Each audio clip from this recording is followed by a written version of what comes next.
বালুরঘাট কেন্দ্রে 10টি বুথে পুনর্গণনা এবং যেমনটা আপনাদের জানিয়েছিলাম যে গুরুত্বপূর্ণ খবরের দিকে আমরা নজর রেখেছি। বালুরঘাট কেন্দ্রের 25টি বুথে পুনর্গণনার আবেদন জানিয়েছিল তৃণমূল কংগ্রেস এবং তার মধ্যে 10টি বুথে পুনর্গণনা এবং সেই পুনর্গণনা শুরুর আগে রীতিমতো বালুরঘাট কলেজের গণনা কেন্দ্রের বাইরে তুলকালাম পরিস্থিতির সৃষ্টি হয়। গণনা কেন্দ্রে বহিরাগত ঢোকানোর অভিযোগ করেন বিজেপির কর্মী সমর্থকরা। দেখাচ্ছি আপনাদের সেই ছবি। বালুরঘাট কলেজের গণনা কেন্দ্রে উত্তেজনা সৃষ্টি হয়। গণনা কেন্দ্রে বহিরাগত ঢোকানোর অভিযোগ করে বিজেপি নেতৃত্ব। এ বিষয়ে আমরা আরো বিস্তারিত জানবো। ফোন লাইনে রয়েছেন আমাদের প্রতিনিধি সুমন ভৌমিক। সুমন, এই ঘটনার এখনো পর্যন্ত সর্বশেষ আপডেট কি পাওয়া যাচ্ছে?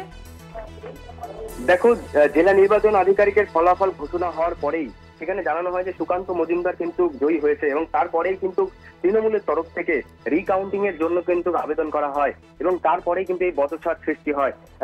বিজেপির তরফ থেকে যে বলা হয়েছে যে বাইরে বহিরাগতদের প্রবেশ করানো হচ্ছে, সেই নিয়ে কিন্তু তাদের একটা পুলিশ এবং তৃণমূল কর্মীদের মধ্যে কিন্তু একটা বচসার সৃষ্টি হয় এবং এই মুহূর্তে পরিস্থিতি ঠিক আছে এবং রিকাউন্টিং গঙ্গারামপুর বিধানসভার 10টি বুথে কিন্তু রিকাউন্টিং ইতিমধ্যেই শুরু হয়ে গেছে। স্বর্ণালী, সুমন, 25টি বুথে যে আবেদন জানিয়েছিল তৃণমূল কংগ্রেস নেতৃত্ব যে 25টি বুথে রিকাউন্টিং করতে হবে, সেই আবেদন কি মঞ্জুর হয়েছে?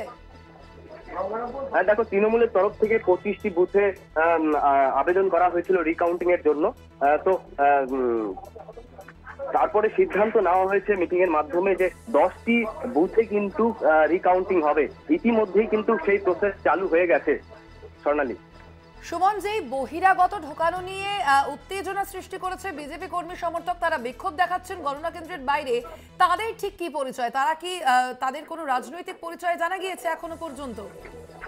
দেখো, তৃণমূলের তরফ থেকে যেটা বলা হচ্ছে যে তারা তাদের এজেন্ট, সেই কারণে তাদেরকে তারা খেতে গেছিল, তারপরে তারা প্রবেশ করানো হচ্ছিল রিকাউন্টিং এর জন্য।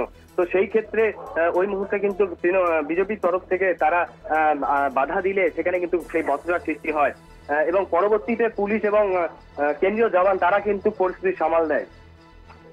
একদমই। আপাতত ধন্যবাদ তোমায় সুমন। আমরা কথা বললাম, ফোন লাইনে ছিলেন প্রতিনিধি সুমন ভৌমিক।